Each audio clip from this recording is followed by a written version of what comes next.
قومی آواز کینیڈا کی اردو سروس میں خوش آمدید۔ پیش خدمت ہے تازہ ترین خبریں۔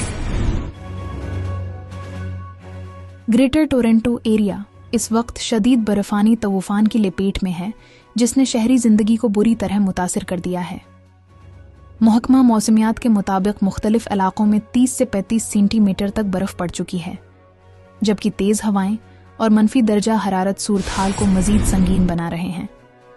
شدید برف باری کے باعث ڈان ویلی پارک وے سمیت کئی اہم شاہراہیں بند کر دی گئی ہیں اور پولیس کے مطابق اب تک 200 سے زائد ٹریفک حادثات رپورٹ ہو چکے ہیں۔ برفانی طوفان کے اثرات صرف سڑکوں تک محدود نہیں رہے بلکہ تعلیمی اور شہری سہولیات بھی متاثر ہوئی ہیں۔ ٹورنٹو، پیل، یارک اور دیگر ریجنز میں اسکول بند کر دیے گئے ہیں، جبکہ پبلک ٹرانسپورٹ میں تاخیر اور منسوخیوں کے باعث مسافروں کو شدید مشکلات کا سامنا ہے۔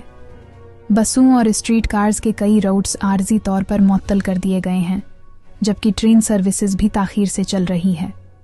ہنگامی سروسز کو ہائی الرٹ پر رکھا گیا ہے اور شہری انتظامیہ برف ہٹانے والی گاڑیوں اور عملے کو مسلسل سڑکوں پر متحرک رکھے ہوئے ہے۔ حکام نے شہریوں سے اپیل کی ہے کہ غیر ضروری سفر سے گریز کریں، گاڑی چلاتے وقت ونٹر ٹائرز کا استعمال یقینی بنائیں اور ہنگامی کٹس اپنے پاس رکھیں۔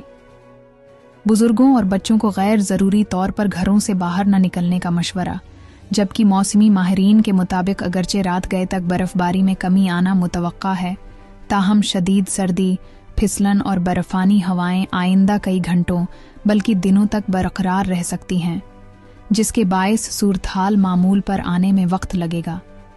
عوام سرکاری ہدایات پر عمل کریں اور بدلتی ہوئی صورتحال پر نظر رکھیں۔